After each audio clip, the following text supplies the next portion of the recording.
ಕತೆಗಳನ್ನು ಕೇಳೋ ಆಸೆ ಇದ್ದರೆ, ನನ್ನ ಜೊತೆ ಓದೋ ಆಸೆ ಇದ್ದರೆ ಪ್ಲೀಸ್ ಸಬ್ಸ್ಕ್ರೈಬ್ ಮೈ ಚಾನಲ್. ಕತೆ ಇಷ್ಟ ಆದರೆ ಲೈಕ್ ಮಾಡಿ, ಶೇರ್ ಮಾಡಿ, ಕಮೆಂಟ್ ಮಾಡೋದನ್ನು ಮಾತ್ರ ಮರಿಬೇಡಿ. Welcome to my channel. ನನ್ನ ಕತೆ ನಿಮ್ಮ ಭಾವ. ಪ್ರತಿ ಕಥೆಯಲ್ಲೂ ಒಂದು ಭಾವನೆ ಇದೆ. ರೀ, ಏನು ಹೇಳ್ತಿದ್ದೀರ ನೀವು? ಕೇಳಿದರೂ ಪೂರ್ಣ ಕಣ್ಣರಳಿಸಿ. ಯಶಸ್ವಿನಿ ಮತ್ತು ಅಭಿರಾಮ್ ಮದುವೆ ಶಾಸ್ತ್ರೋಕ್ತವಾಗಿ ಆಗಲೆಂದು ಭಾರ್ಗವ್ರವರು ನಿರ್ಧರಿಸಿದ್ದು ಎಲ್ಲರಿಗೂ ಆಶ್ಚರ್ಯವೇ. ಸರಿಯಾಗಿ ಹೇಳ್ತಿದ್ದೀನಿ ಪೂರ್ಣ ಎಂದರು ಭಾರ್ಗವ್ ಕಂಬದಂತೆ ನಿಂತಿರುವ ಅಭಿರಾಮ್ನತ್ತ ನೋಡುತ್ತಾ.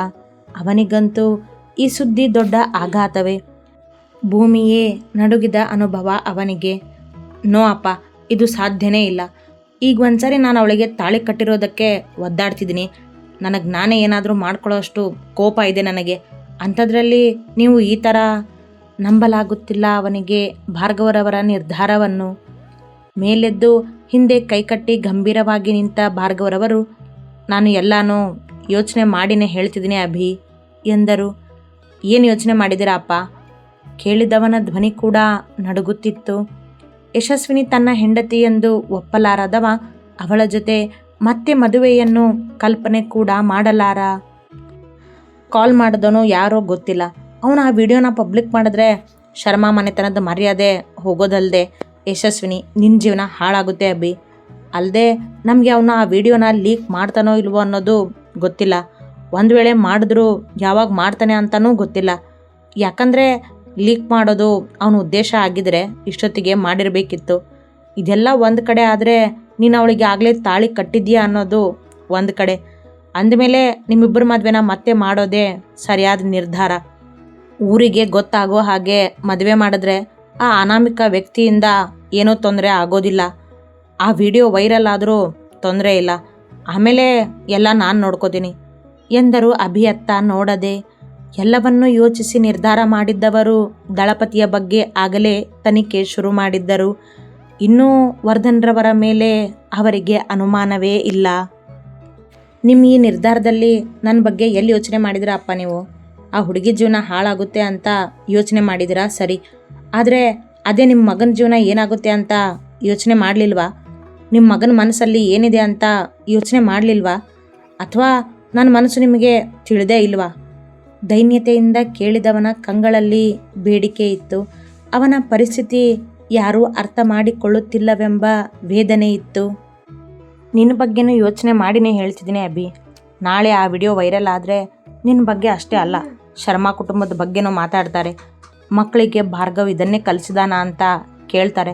ಆ ಥರ ಆಗೋದಕ್ಕೆ ನಾನು ಬಿಡೋದಿಲ್ಲ. ಇಲ್ಲಿವರೆಗೂ ಈ ಶರ್ಮಾ ಕುಟುಂಬ ಅಂದರೆ ಮೈಸೂರಿನಲ್ಲಿ ಒಂದು ಗತ್ತಿದೆ, ಮರ್ಯಾದೆ ಇದೆ. ಅದನ್ನು ಚೂರು ಕಡಿಮೆ ಆಗೋದಕ್ಕೆ ನಾನು ಬಿಡೋದಿಲ್ಲ.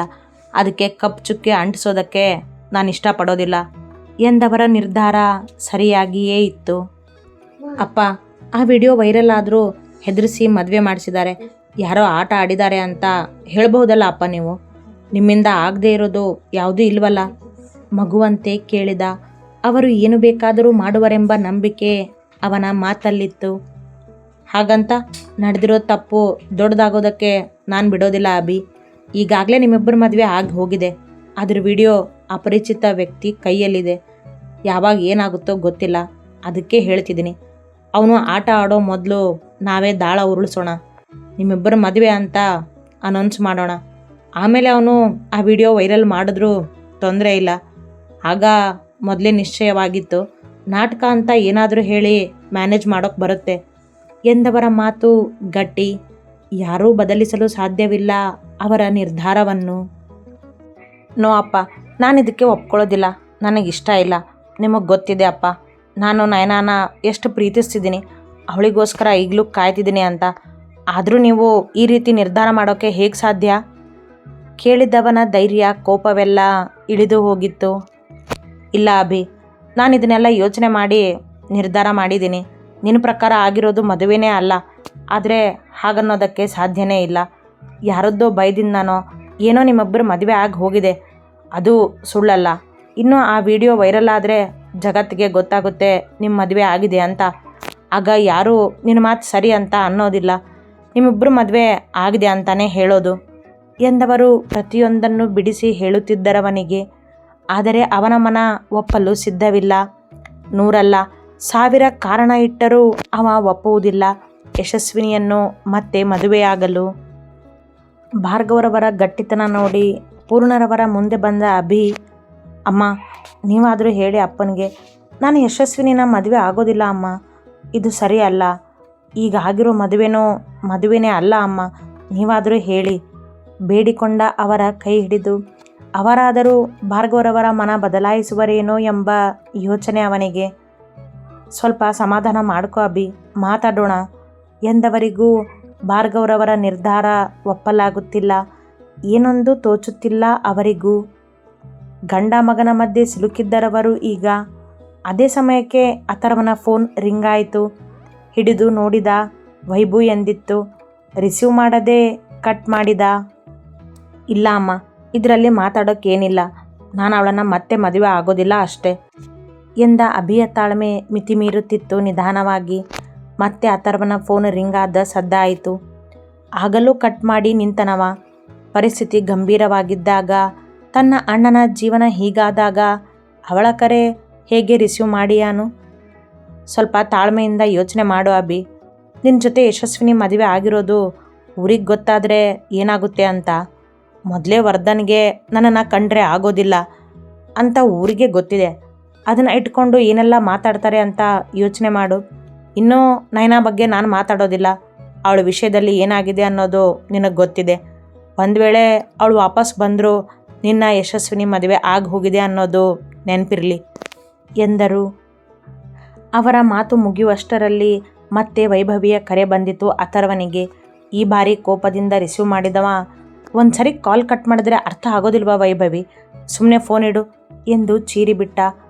ಎಲ್ಲರೂ ಅವನನ್ನೊಮ್ಮೆ ನೋಡಿ ಸುಮ್ಮನೆ ನಿಂತರು. ಅಪ್ಪ, ಈ ನಿರ್ಧಾರ ಸರಿ ಇಲ್ಲ ಅಪ್ಪ, ಬೇರೆ ಏನಾದರೂ ಯೋಚನೆ ಮಾಡಿ ಎಂದ ಅಥರ್ ಅಭಿಯ ಪರ ನಿಂತು. ಹೌದಾ, ಹಾಗಾದರೆ ಸರಿಯಾದ ನಿರ್ಧಾರ ಏನು ಅಂತ ನೀವೇ ಯೋಚನೆ ಮಾಡಿ ಹೇಳಿ ನನಗೆ, ಕಟುವಾಗಿ ಎಂದ ಭಾರ್ಗವರವರು ನಿಲ್ಲದೆ ಮೆಟ್ಟಿಲು ಹತ್ತಿದರು. ಮುಂದೆ ಯಾರೂ ಏನು ಮಾಡೋದು ಬೇಡ, ಇದನ್ನೆಲ್ಲ ಆ ಯಶಸ್ವಿನೇ ಮಾಡಿದ್ದು ಅಂತ ನಾನು ಪ್ರೂವ್ ಮಾಡ್ತೀನಿ. ಆ ವಿಡಿಯೋ ಮೀಡಿಯಾದಲ್ಲಿ ಬರದೇ ಇರೋ ಥರ ತಡಿತೀನಿ, ಆಗ ಯಾವ ಮದುವೆನೂ ನಡೆಯೋದಿಲ್ಲ ಎಂದ ಅಭಿ ಅಲ್ಲಿಂದ ಹೊರ ಹೋಗಲು ಹೆಜ್ಜೆ ಹಾಕಿದ. ಅಣ್ಣ, ನಾನು ಬರ್ತೀನಿ ನಿನ್ನ ಜೊತೆ ಎಂದ ಅಥರ್ ಪೂರ್ಣರವರಿಗೆ ಕಣ್ಸನ್ನೆಯಲ್ಲಿಯೇ ಹೋಗುವುದನ್ನು ತಿಳಿಸಿ ಓಡಿದ. ಪೂರ್ಣ ಆಕಾಶವೇ ತಲೆ ಮೇಲೆ ಬಿದ್ದಂತೆ ಕುಳಿತರು. ಒಂದೇ ದಿನದಲ್ಲಿ ಏನೆಲ್ಲ ಆಗಿ ಹೋಯಿತಲ್ಲ. ಮಗನ ಜೀವನದಲ್ಲಿ ಇಂತಹದ್ದೊಂದು ಘಟನೆ ನಡೆಯುವುದೆಂದು ಊಹಿಸಿರಲೇ ಇಲ್ಲ ಅವರು. ಪಕ್ಕದಲ್ಲಿ ಬಂದು ಕುಳಿತ ಅಮೃತಾರವರು, ಅಕ್ಕ ಅಳಬೇಡ, ಸಮಾಧಾನ ಮಾಡ್ಕೋ ಎಂದರು. ಅಶ್ವಿತಾ ಇನ್ನೊಂದು ಪಕ್ಕದಲ್ಲಿ ಕುಳಿತಳು, ಅವರ ಕೈ ಹಿಡಿದು. ಪೂರ್ಣ, ಅಣ್ಣ ಹೇಳಿದ್ರ ಬಗ್ಗೆ ಒಮ್ಮೆ ಯೋಚನೆ ಮಾಡಿ, ಅವನ ನಿರ್ಧಾರ ಸರಿಯಾಗಿದೆ ಅಂತ ನನಗೂ ಅನಿಸುತ್ತೆ ಎಂದ ಆಯುಷ್ ತಮ್ಮ ಕೋಣೆಯತ್ತ ನಡೆದರು. ಒಂದು ಕಡೆ ಗಂಡ, ಇನ್ನೊಂದು ಕಡೆ ಮಗ, ಯಾರ ಪರವಾಗಿ ನಿಂತ್ಕೋಬೇಕು ನಾನು, ಯಾವುದು ಸರಿ ಯಾವುದು ತಪ್ಪು ಅಂತ ನನಗೆ ಗೊತ್ತಾಗ್ತಿಲ್ಲ ಎಂದರು ಪೂರ್ಣ ಅಳುತ್ತಾ. ಅವರ ಸ್ಥಿತಿಯೇ ಹಾಗಿತ್ತು. ಅಮೃತ, ಅಶ್ವಿತಾ ಅವರನ್ನು ಸಮಾಧಾನಿಸುತ್ತಾ ಕುಳಿತರು. ಇತ್ತ ಅಭಿ ಆಫೀಸ್ಗೂ ಹೋಗದೆ ರೋಡಿಗಿಳಿದಿದ್ದ ಅಥರ್ವನ ಜೊತೆ. ಮನ ಒಂಟಿತನ ಬಯಸಿತ್ತು. ಆದರೆ ಅಥರ್ವ್ ಅವನ ಜೊತೆ ಬಿಡುವವನಲ್ಲವಲ್ಲ. ಹಾಗಾಗಿ ಜೊತೆಗೇ ಹೊರಟಿದ್ದ, ಎಲ್ಲಿಗೆಂದು ಗೊತ್ತಿಲ್ಲದೆ. ಅತಿ ಹೆಚ್ಚಿನ ಕಥೆಗಳಿಗಾಗಿ ಹಿಂಬಾಲಿಸಿರಿ ಪ್ರತಿಲಿಪಿ ಆ್ಯಪ್ನಲ್ಲಿ ಪ್ರತಿಮಾ SH ಅವರನ್ನು.